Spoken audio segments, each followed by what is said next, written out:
A Case of Identity. My dear fellow, said Sherlock Holmes as we sat on either side of the fire in his lodgings at Baker Street, life is infinitely stranger than anything which the mind of man could invent. We would not dare to conceive the things which are really mere commonplaces of existence. If we could fly out of that window hand in hand, hover over this great city, gently remove the roofs, and peep in at the queer things which are going on, the strange coincidences, the plannings, the cross-purposes, the wonderful chains of events working through generations, and leading to the most outre results, it would make all fiction, with its conventionalities and foreseen conclusions, most stale and unprofitable. And yet I am not convinced of it, I answered. The cases which come to light in the papers are, as a rule, bald enough and vulgar enough. We have in our police reports realism pushed to its extreme limits, and yet the result is, it must be confessed, neither fascinating nor artistic. A certain selection and discretion must be used in producing a realistic effect, remarked Holmes. This is wanting in the police report, where more stress is laid perhaps upon the platitudes of the magistrate than upon the details, which to an observer contain the vital essence of the whole matter. Depend upon it, there is nothing so unnatural as the commonplace. I smiled and shook my head. I can quite understand your thinking so, I said. Of course, in your position of unofficial adviser and helper to everybody who is absolutely puzzled throughout 3 continents, you are brought in contact with all that is strange and bizarre. But here, I picked up the morning paper from the ground, let us put it to a practical test. Here is the first heading upon which I come: A husband's cruelty to his wife. There is half a column of print, but I know without reading it that it is all perfectly familiar to me. There is, of course, the other woman, the drink, the push, the blow, the bruise, the sympathetic sister or landlady. The crudest of writers could invent nothing more crude. Indeed, your example is an unfortunate one for your argument, said Holmes, taking the paper and glancing his eye down it. This is the Dundas separation case, and, as it happens, I was engaged in clearing up some small points in connection with it. The husband was a teetotaler. There was no other woman, and the conduct complained of was that he had drifted into the habit of winding up every meal by taking out his false teeth and hurling them at his wife, which, you will allow, is not an action likely to occur to the imagination of the average story-teller. Take a pinch of snuff, Doctor, and acknowledge that I have scored over you in your example. He held out his snuff-box of old gold with a great amethyst in the centre of the lid. Its splendour was in such contrast to his homely ways and simple life that I could not help commenting upon it. "Ah," said he, "I forgot that I had not seen you for some weeks. It is a little souvenir from the King of Bohemia, in return for my assistance in the case of the Irene Adler papers." "And the ring?" I asked, glancing at a remarkable brilliant which sparkled upon his finger. "It was from the reigning family of Holland, though the matter in which I served them was of such delicacy that I cannot confide it even to you, who have been good enough to chronicle one or two of my little problems." "And have you any on hand just now?"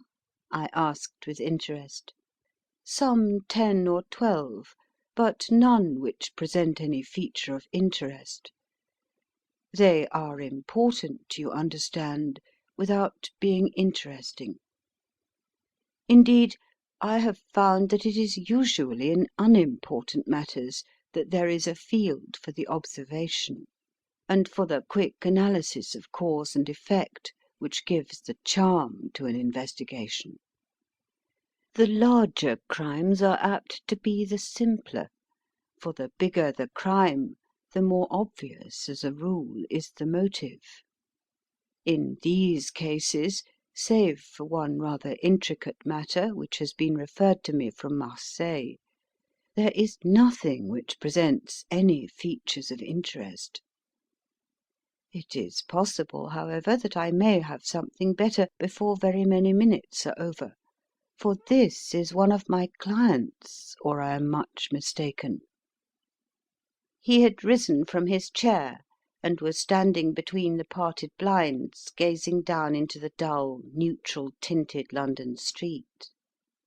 Looking over his shoulder, I saw that on the pavement opposite there stood a large woman with a heavy fur boa round her neck, and a large curling red feather in a broad brimmed hat, which was tilted in a coquettish Duchess of Devonshire fashion over her ear. From under this great panoply she peeped up in a nervous, hesitating fashion at our windows, while her body oscillated backward and forward, and her fingers fidgeted with her glove buttons. Suddenly, with a plunge, as of the swimmer who leaves the bank, she hurried across the road, and we heard the sharp clang of the bell. "I have seen those symptoms before," said Holmes, throwing his cigarette into the fire.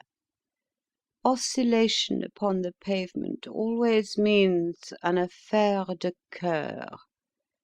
She would like advice, but is not sure that the matter is not too delicate for communication. And yet even here we may discriminate.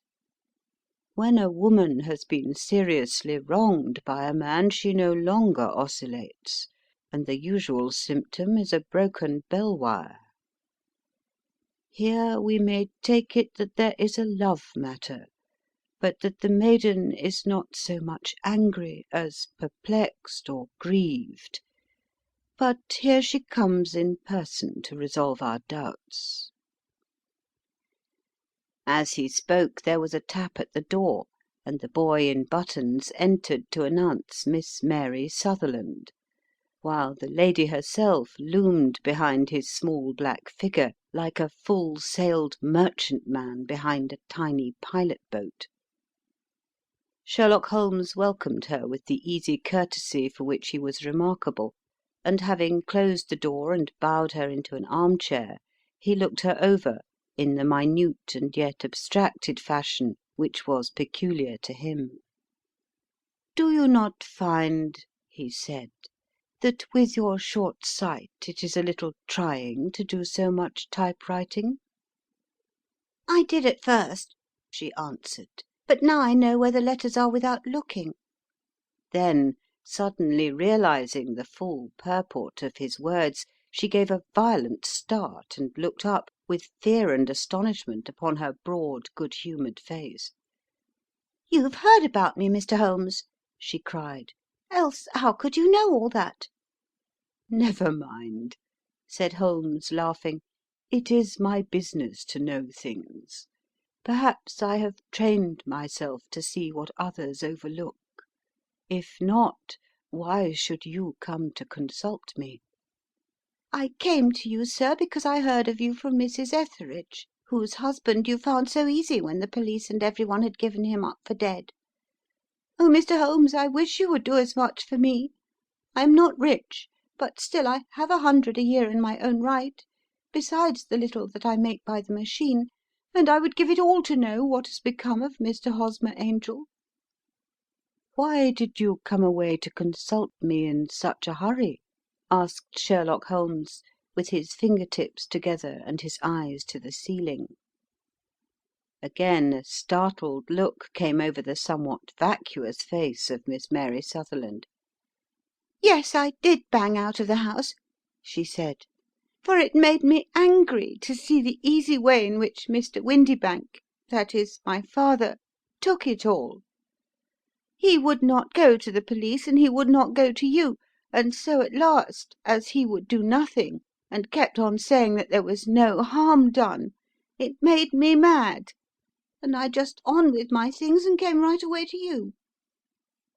"Your father," said Holmes. "Your stepfather, surely, since the name is different?" "Yes, my stepfather. I call him father, though it sounds funny too, for he is only 5 years and 2 months older than myself." "And your mother is alive?" "Oh, yes, mother is alive and well. I wasn't best pleased, Mr. Holmes, when she married again so soon after father's death, and a man who was nearly 15 years younger than herself. Father was a plumber in the Tottenham Court Road, and he left a tidy business behind him, which mother carried on with Mr. Hardy, the foreman. But when Mr. Windybank came he made her sell the business, for he was very superior, being a traveller in wines. They got 4,700 for the goodwill and interest, which wasn't near as much as father could have got if he had been alive." I had expected to see Sherlock Holmes impatient under this rambling and inconsequential narrative, but on the contrary he had listened with the greatest concentration of attention. "Your own little income," he asked, "does it come out of the business?" "Oh, no, sir, it is quite separate, and was left me by my Uncle Ned in Auckland. It is in New Zealand stock, paying 4.5%. £2,500 was the amount, but I can only touch the interest." "You interest me extremely," said Holmes, "and since you draw so large a sum as 100 a year, with what you earn into the bargain, you no doubt travel a little, and indulge yourself in every way. I believe that a single lady can get on very nicely upon an income of about £60. "I could do with much less than that, Mr. Holmes, but you understand that as long as I live at home I don't wish to be a burden to them, and so they have the use of the money just while I am staying with them. Of course, that is only just for the time. Mr. Windybank draws my interest every quarter and pays it over to mother, and I find that I can do pretty well with what I earn at typewriting. It brings me twopence a sheet, and I can often do from 15 to 20 sheets in a day." "You have made your position very clear to me," said Holmes. "This is my friend, Dr. Watson, before whom you can speak as freely as before myself. Kindly tell us now all about your connection with Mr. Hosmer Angel." A flush stole over Miss Sutherland's face, and she picked nervously at the fringe of her jacket. "I met him first at the gasfitters' ball," she said. "They used to send father tickets when he was alive, and then afterwards they remembered us and sent them to mother. Mr. Windybank did not wish us to go. He never did wish us to go anywhere. He would get quite mad if I wanted so much as to join a Sunday school treat. But this time I was set on going, and I would go, for what right had he to prevent? He said the folk were not fit for us to know, when all father's friends were to be there. And he said that I had nothing fit to wear, when I had my purple plush that I had never so much as taken out of the drawer. At last, when nothing else would do, he went off to France upon the business of the firm, but we went, mother and I, with Mr. Hardy, who used to be our foreman, and it was there I met Mr. Hosmer Angel." "I suppose," said Holmes, "that when Mr. Windybank came back from France he was very annoyed at your having gone to the ball." "Oh, Well, he was very good about it. He laughed, I remember, and shrugged his shoulders, and said there was no use denying anything to a woman, for she would have her way." "I see. Then at the gasfitters' ball you met, as I understand, a gentleman called Mr. Hosmer Angel." "Yes, sir.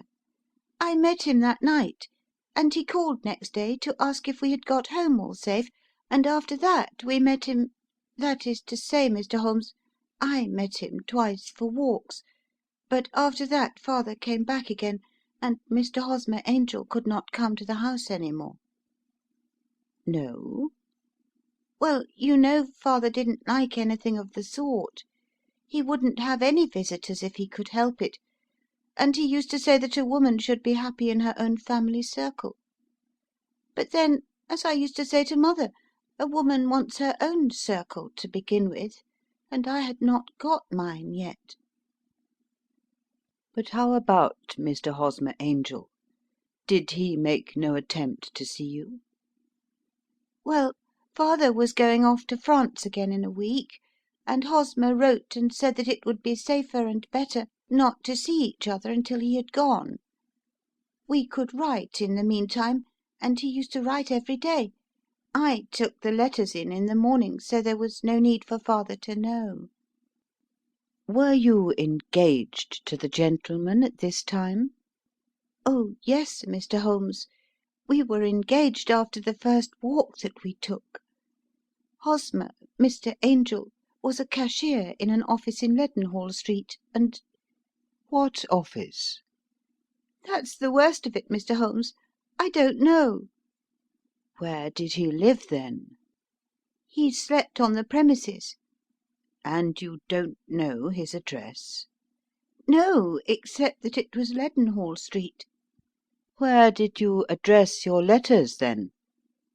"To the Leadenhall Street post office, to be left till called for.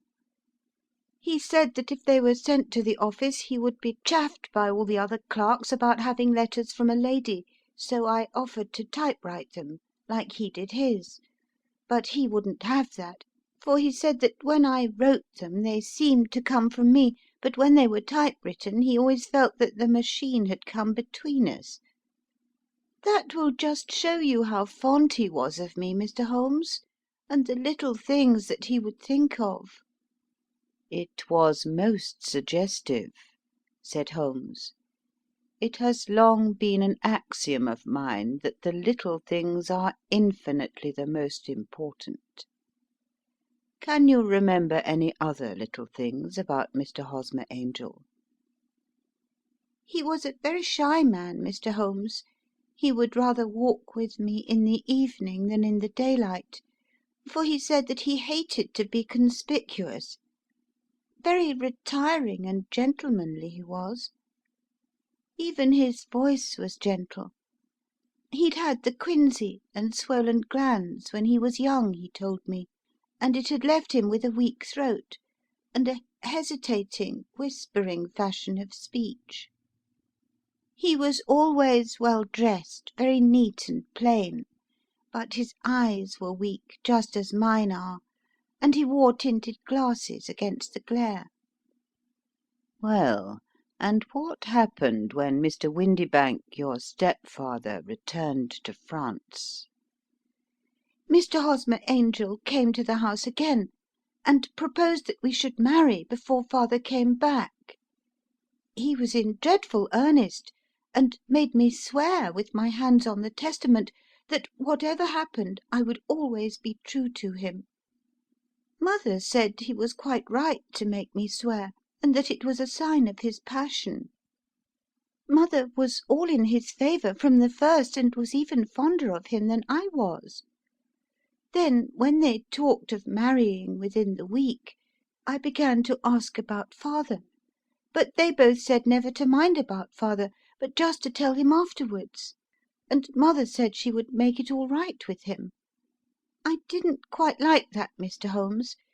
It seemed funny that I should ask his leave, as he was only a few years older than me, but I didn't want to do anything on the sly, so I wrote to father at Bordeaux, where the company has its French offices, but the letter came back to me on the very morning of the wedding." "It missed him, then?" "Yes, sir, for he had started to England just before it arrived." "Ah, that was unfortunate. Your wedding was arranged, then, for the Friday. Was it to be in church?" "Yes, sir, but very quietly. It was to be at St. Saviour's, near King's Cross, and we were to have breakfast afterwards at the St. Pancras Hotel. Hosmer came for us in a hansom, but as there were two of us, he put us both into it and stepped himself into a four-wheeler, which happened to be the only other cab in the street. We got to the church first, and when the four-wheeler drove up, we waited for him to step out, but he never did, and when the cabman got down from the box and looked, there was no one there. The cabman said that he could not imagine what had become of him, for he had seen him get in with his own eyes. That was last Friday, Mr. Holmes, and I have never seen or heard anything since then to throw any light upon what became of him." "It seems to me that you have been very shamefully treated," said Holmes. "Oh, no, sir. He was too good and kind to leave me so. Why, all the morning he was saying to me that whatever happened I was to be true, and that even if something quite unforeseen occurred to separate us, I was always to remember that I was pledged to him, and that he would claim his pledge sooner or later. It seemed strange talk for a wedding morning, but what has happened since gives a meaning to it." "Most certainly it does. Your own opinion is, then, that some unforeseen catastrophe has occurred to him?" "Yes, sir. I believe that he foresaw some danger, or else he would not have talked so. And then I think that what he foresaw happened." "But you have no notion as to what it could have been?" "None." "One more question. How did your mother take the matter?" "She was angry, and said that I was never to speak of the matter again." "And your father? Did you tell him?" "Yes, and he seemed to think with me that something had happened, and that I should hear of Hosmer again. As he said, what interest could anyone have in bringing me to the doors of the church and then leaving me? Now, if he had borrowed my money, or if he had married me and got my money settled on him, there might be some reason, but Hosmer was very independent about money, and never would look at a shilling of mine. And yet what could have happened? And why could he not write? Oh, it drives me half mad to think of it, and I can't sleep a wink at night." She pulled a little handkerchief out of her muff and began to sob heavily into it. "I shall glance into the case for you," said Holmes, rising, "and I have no doubt that we shall reach some definite result. Let the weight of the matter rest upon me now, and do not let your mind dwell upon it further. Above all, try to let Mr. Hosmer Angel vanish from your memory, as he has done from your life." "Then you don't think I'll see him again?" "I fear not."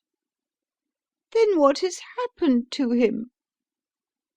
"You will leave that question in my hands.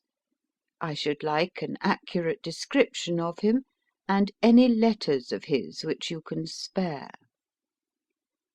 "I advertised for him in last Saturday's Chronicle," said she. "Here is the slip, and here are 4 letters from him." "Thank you. And your address?" "Number 31, Lion Place, Camberwell." Mr. Angel's address you never had, I understand. Where is your father's place of business?" "He travels for Westhouse and Marbank, the great claret importers of Fenchurch Street." "Thank you. You have made your statement very clearly. You will leave the papers here, and remember the advice which I have given you. Let the whole incident be a sealed book, and do not allow it to affect your life." "You are very kind, Mr. Holmes, but I cannot do that. I shall be true to Hosmer. He shall find me ready when he comes back." For all the preposterous hat and the vacuous face, there was something noble in the simple faith of our visitor which compelled our respect. She laid her little bundle of papers upon the table and went her way, with a promise to come again whenever she might be summoned. Sherlock Holmes sat silent for a few minutes with his fingertips still pressed together, his legs stretched out in front of him, and his gaze directed upward to the ceiling. Then he took down from the rack the old and oily clay pipe, which was to him as a counsellor, and having lit it, he leaned back in his chair, with the thick blue cloud wreaths spinning up from him, and a look of infinite languor in his face. "Quite an interesting study, that maiden," he observed. "I found her more interesting than her little problem, which, by the way, is rather a trite one. You will find parallel cases, if you consult my index, in Andover in '77, and there was something of the sort at The Hague last year. Old as is the idea, however, there were one or two details which were new to me, but the maiden herself was most instructive." "You appeared to read a good deal upon her which was quite invisible to me," I remarked. "Not invisible, but unnoticed, Watson. You did not know where to look, and so you missed all that was important. I can never bring you to realise the importance of sleeves, the suggestiveness of thumbnails, or the great issues that may hang from a bootlace.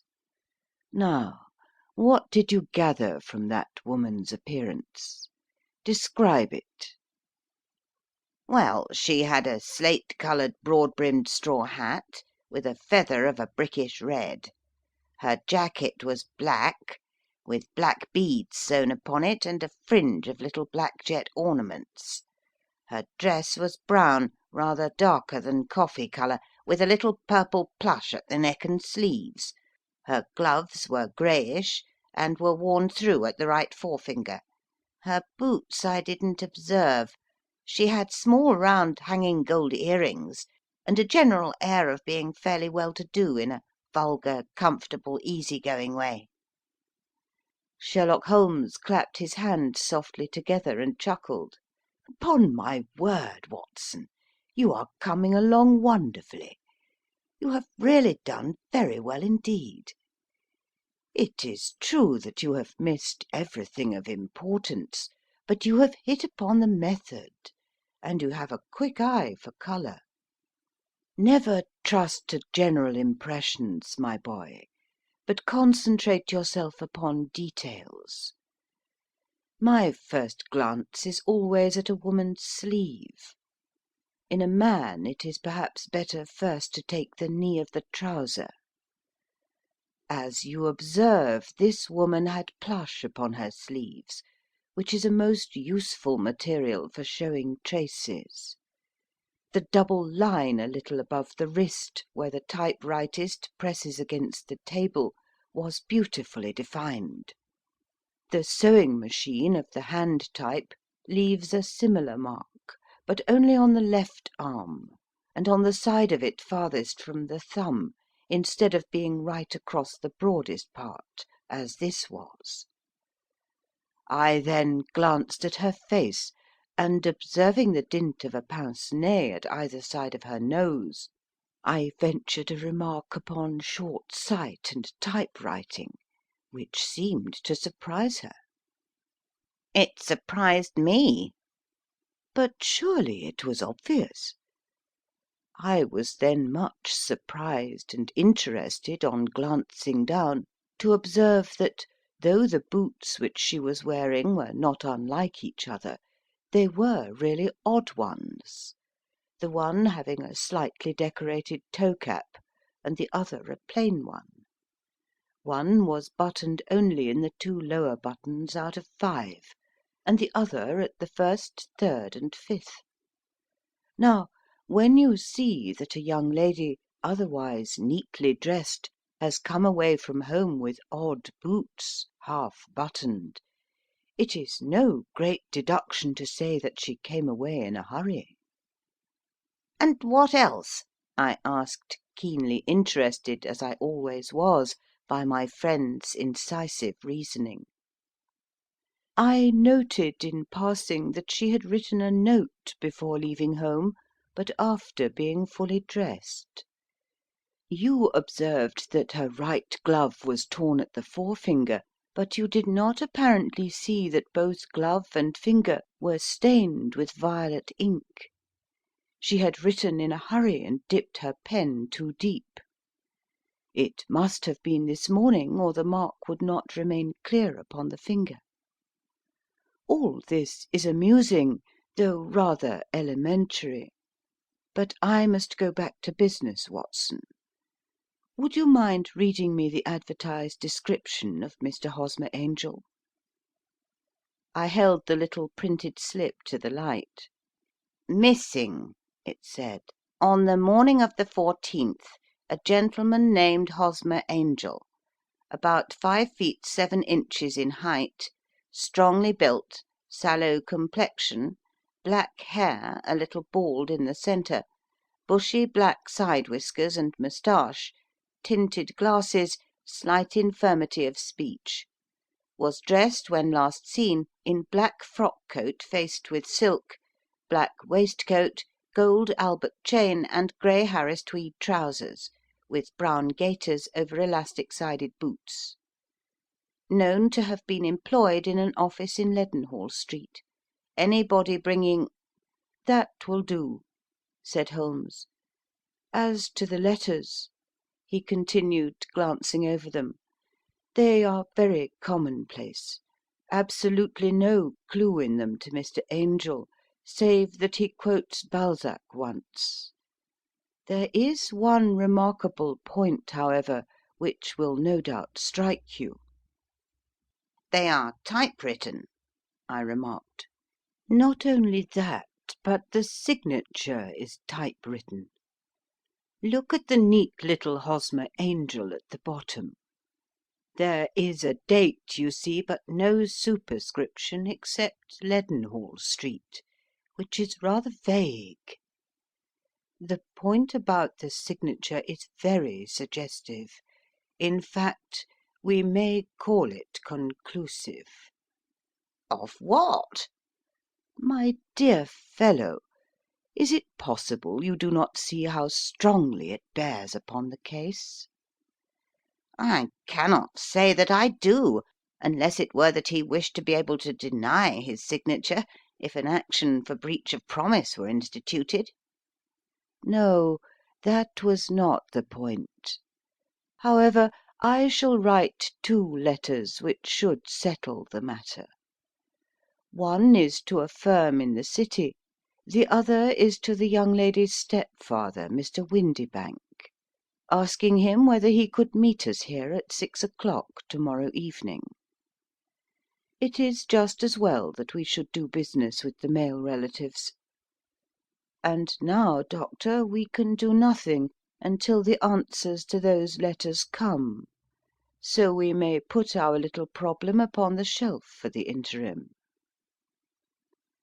I had had so many reasons to believe in my friend's subtle powers of reasoning and extraordinary energy in action that I felt that he must have had some solid grounds for the assured and easy demeanour with which he treated the singular mystery which he had been called upon to fathom. Once only had I known him to fail, in the case of the King of Bohemia and of the Irene Adler photograph. But when I looked back to the weird business of the Sign of Four, and the extraordinary circumstances connected with the study in scarlet, I felt that it would be a strange tangle indeed which he could not unravel. I left him then, still puffing at his black clay pipe, with the conviction that when I came again on the next evening I would find that he held in his hands all the clues which would lead up to the identity of the disappearing bridegroom of Miss Mary Sutherland. A professional case of great gravity was engaging my own attention at the time, and the whole of next day I was busy at the bedside of the sufferer. It was not until close upon 6 o'clock that I found myself free, and was able to spring into a hansom and drive to Baker Street, half afraid that I might be too late to assist at the dénouement of the little mystery. I found Sherlock Holmes alone, however, half asleep, with his long, thin form curled up in the recesses of his armchair. A formidable array of bottles and test tubes, with the pungent, cleanly smell of hydrochloric acid, told me that he had spent his day in the chemical work which was so dear to him. Well, have you solved it? I asked as I entered. Yes, it was the bisulphate of baryta. No, no, the mystery, I cried. Oh, that. I thought of the salt that I have been working upon. There was never any mystery in the matter, though, as I said yesterday, some of the details are of interest. The only drawback is that there is no law, I fear, that can touch the scoundrel.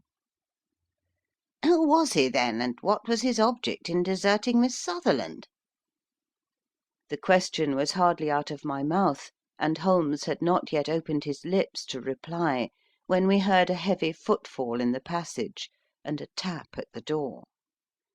"This is the girl's stepfather, Mr. James Windibank," said Holmes.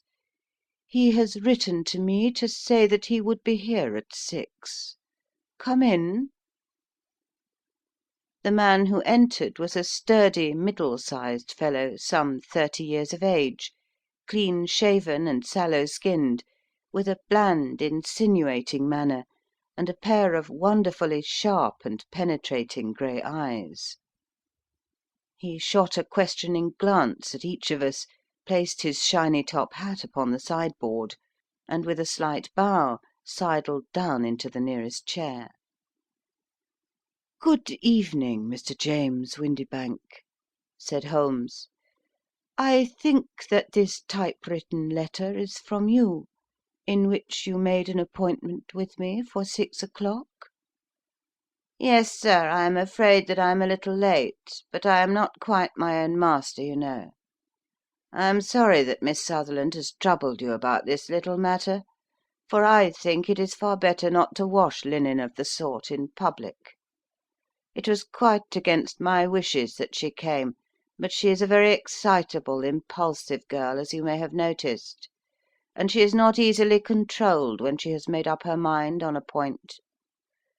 Of course, I did not mind you so much, as you are not connected with the official police, but it is not pleasant to have a family misfortune like this noised abroad. Besides, it is a useless expense, for how could you possibly find this Hosmer Angel? "On the contrary," said Holmes quietly, "I have every reason to believe that I will succeed in discovering Mr. Hosmer Angel." Mr. Windibank gave a violent start and dropped his gloves. I am delighted to hear it, he said. "It is a curious thing," remarked Holmes, "that a typewriter has really quite as much individuality as a man's handwriting. Unless they are quite new, no two of them write exactly alike. Some letters get more worn than others, and some wear only on one side. Now, you remark in this note of yours, Mr. Windibank, that in every case there is some little slurring over of the E, and a slight defect in the tail of the R. There are 14 other characteristics, but those are the more obvious. We do all our correspondence with this machine at the office, and no doubt it is a little worn," our visitor answered, glancing keenly at Holmes with his bright little eyes. And now I will show you what is really a very interesting study, Mr. Windibank, Holmes continued. I think of writing another little monograph some of these days on the typewriter and its relation to crime. It is a subject to which I have devoted some little attention. I have here 4 letters which purport to come from the missing man. They are all typewritten.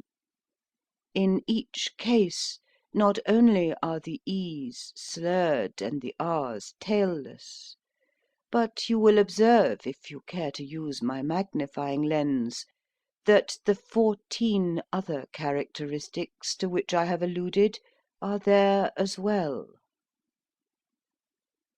Mr. Windibank sprang out of his chair and picked up his hat. "I cannot waste time over this sort of fantastic talk, Mr. Holmes," he said. "If you can catch the man, catch him, and let me know when you have done it." "Certainly," said Holmes, stepping over and turning the key in the door. "I let you know, then, that I have caught him." "What? Where?" shouted Mr. Windibank, turning white to the lips, and glancing about him like a rat in a trap.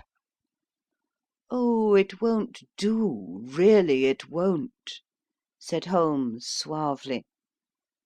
"There is no possible getting out of it, Mr. Windibank. It is quite too transparent, and it was a very bad compliment when you said that it was impossible for me to solve so simple a question. That's right. Sit down and let us talk it over." Our visitor collapsed into a chair, with a ghastly face and a glitter of moisture on his brow. It's not actionable," He stammered. "I am very much afraid that it is not. But between ourselves, Windibank, it was as cruel and selfish and heartless a trick, in a petty way, as ever came before me. Now, let me just run over the course of events, and you will contradict me if I go wrong." The man sat huddled up in his chair, with his head sunk upon his breast, like one who is utterly crushed. Holmes stuck his feet up on the corner of the mantelpiece, and leaning back with his hands in his pockets, began talking, rather to himself, as it seemed, than to us. "The man married a woman very much older than himself, for her money," said he, "and he enjoyed the use of the money of the daughter as long as she lived with them. It was a considerable sum for people in their position, and the loss of it would have made a serious difference. It was worth an effort to preserve it. The daughter was of a good, amiable disposition, but affectionate and warm-hearted in her ways, so that it was evident that with her fair personal advantages and her little income she would not be allowed to remain single long.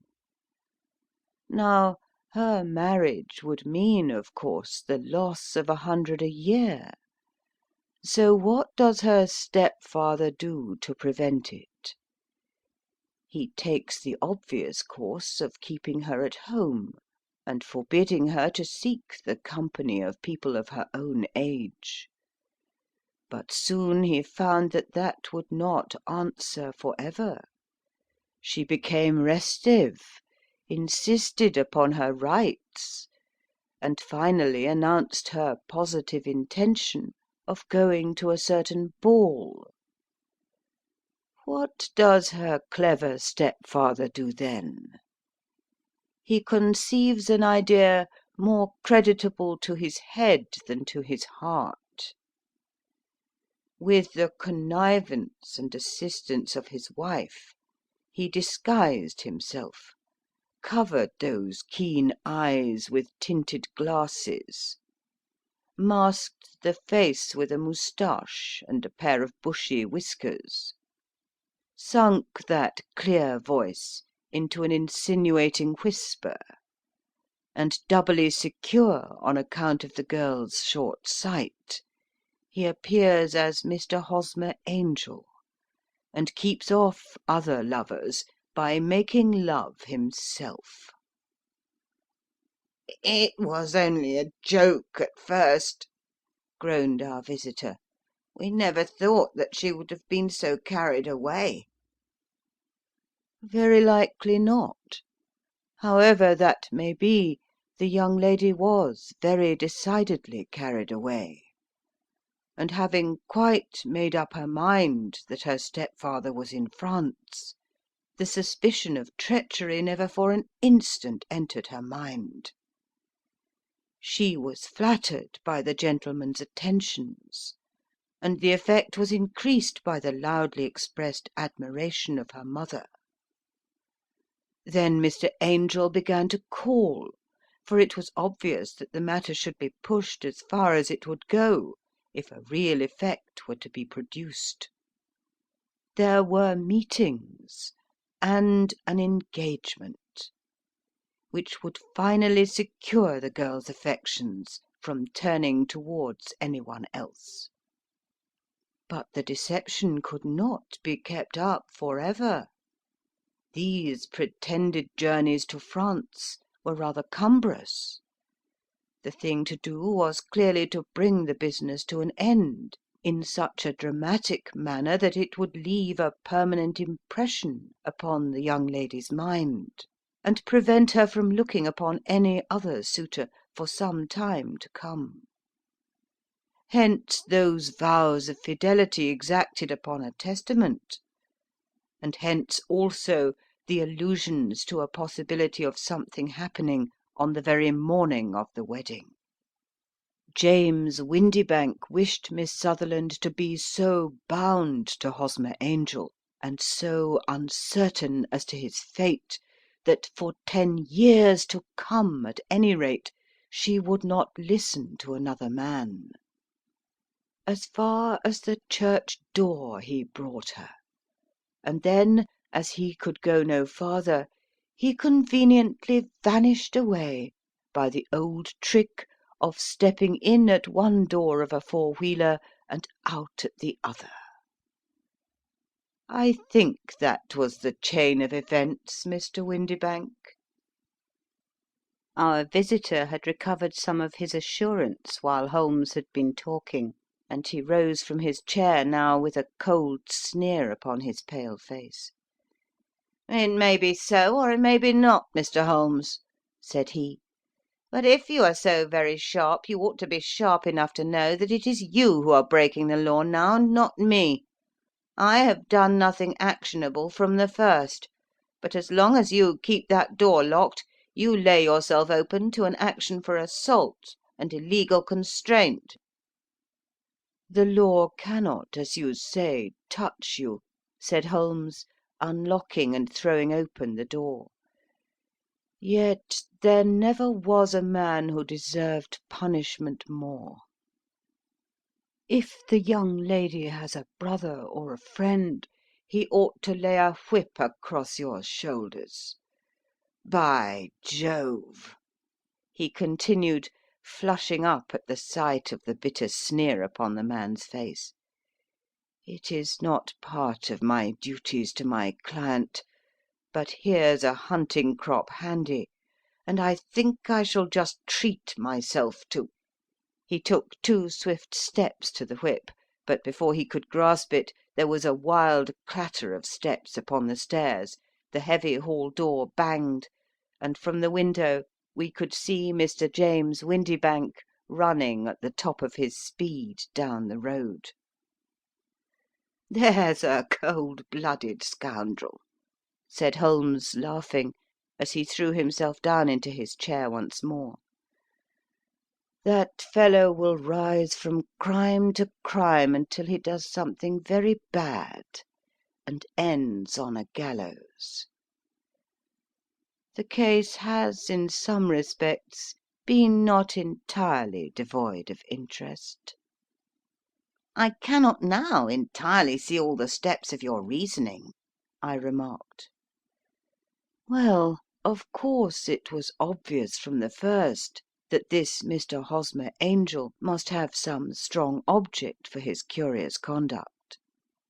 And it was equally clear that the only man who really profited by the incident, as far as we could see, was the stepfather. Then the fact that the 2 men were never together, but that the one always appeared when the other was away, was suggestive. So were the tinted spectacles and the curious voice, which both hinted at a disguise, as did the bushy whiskers. My suspicions were all confirmed by his peculiar action in typewriting his signature, which of course inferred that his handwriting was so familiar to her that she would recognize even the smallest sample of it. You see, all these isolated facts, together with many minor ones, all pointed in the same direction. "And how did you verify them?" "Having once spotted my man, it was easy to get corroboration. I knew the firm for which this man worked.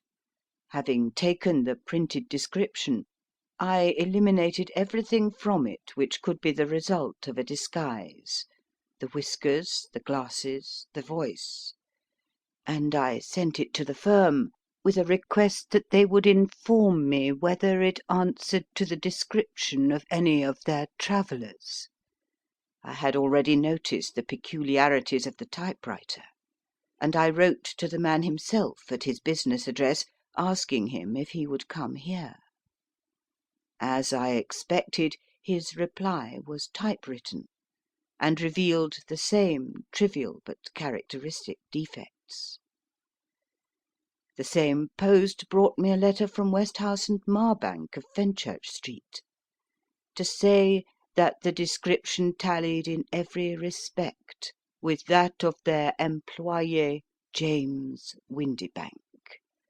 Voilà tout." "And Miss Sutherland?" "If I tell her, she will not believe me. You may remember the old Persian saying, 'There is danger for him who taketh the tiger cub, and danger also for whoso snatches a delusion from a woman.' There is as much sense in Hafiz as in Horace, and as much knowledge of the world."